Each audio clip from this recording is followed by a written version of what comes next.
பாரதி ராஜா அவர்களோட மகன் மனோஜ் இப்ப இறந்து போனதுக்கு அப்புறமா நள்ளிரவுல தூங்காம பாரதி ராஜா அவர்கள் செஞ்ச சில விஷயங்கள் அவங்க குடும்ப சேர்ந்தவங்க மத்தியில மிகப்பெரிய சோகத்தை ஏற்படுத்தியிருக்குது.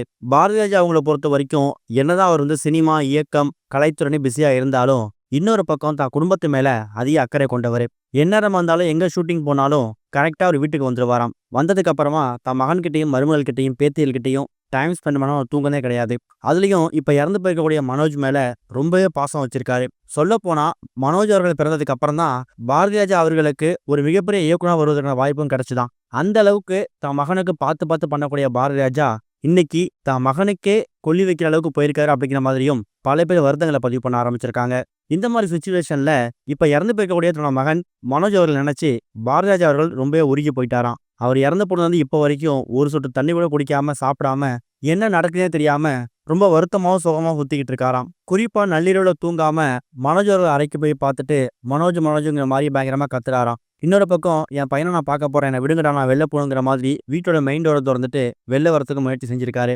அதுக்கப்புறமா அவங்க குடும்பம் சேர்ந்தவங்க, அதாவது மனோஜோட அம்மா பாரதிராஜா அவரோட மனைவியும் அவரோட மருமகளும் எல்லாம் சேர்ந்து பாரதிராஜா அவர்களை சமாதானப்படுத்தி தூங்க வச்சிருக்காங்க.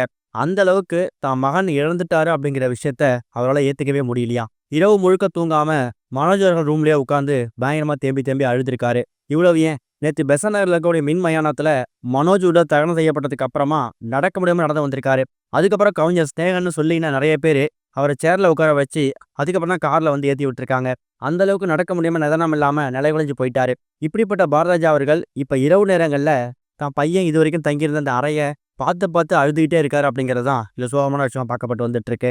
இது ஒரு பக்கம் இருக்கு. இப்ப இறந்து போயிருக்கக்கூடிய மனோஜ் பாரதி அவர்களை பத்தி தம்பி ராமையா சில விஷயங்களை எமோஷனலா ஷேர் பண்ணிருக்காரு. அதுல என்ன தெரிவிச்சிருக்காருன்னா, பாரதிராஜா சார் 80 வயசு தாண்டிட்டாரு. இந்த வயசுல நிம்மதியை இழந்திருக்கிறதா மிகப்பெரிய கொடுமை. எப்படி இறைவனுக்கு மனசு வருதுன்னு தெரியல. ஆன்மீகத்துல இருக்கிறவங்களுக்கு கூட இறைவன் மேல கோபம் வருது.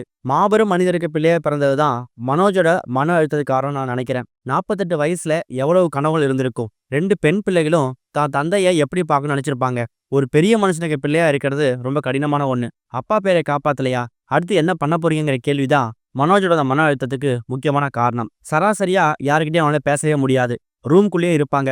48 வயசுல மரணம் அப்படிங்கிறது மன அழுத்தம் தான் அப்படிங்கிற மாதிரி சில விஷயங்களை தம்பிராமையா ஷேர் பண்ணியிருக்காரு. இவர் சொல்றதை வச்சு பார்க்கும்போது திரைத்துறையில ஒரு பெரிய ஆளா வர முடியல, வெற்றி அடைய முடியல, யார் எங்க பார்த்தாலும் அடுத்து என்ன பண்ண போறீங்க, ஏதாவது ப்ராஜெக்ட் கைவசம் இருக்காங்கிற மாதிரி பல கேள்விகளை கேட்டு அவரை டிப்ரெஷனுக்குள்ள தள்ளியிருக்கலாம். அந்த மன அழுத்தம் ஒரு காலகட்டத்துல இருதய நோயாவும் மாறி இருக்கலாம் அப்படிங்கிறது தான் இப்ப பல பேரோட கருத்தா இருந்து வந்துட்டு இருக்கு. இதுவரைக்கும் கனெக்டிங் டிவிக்கு சப்ஸ்கிரைப் பண்ணனா மறக்காம சப்ஸ்கிரைப் பண்ணிக்கங்க. உடனடி அப்டேட்ஸ் பெறுவதற்கு நோட்டிஃபிகேஷன் பெல்லையும் கிளிக் பண்ணிக்கங்க.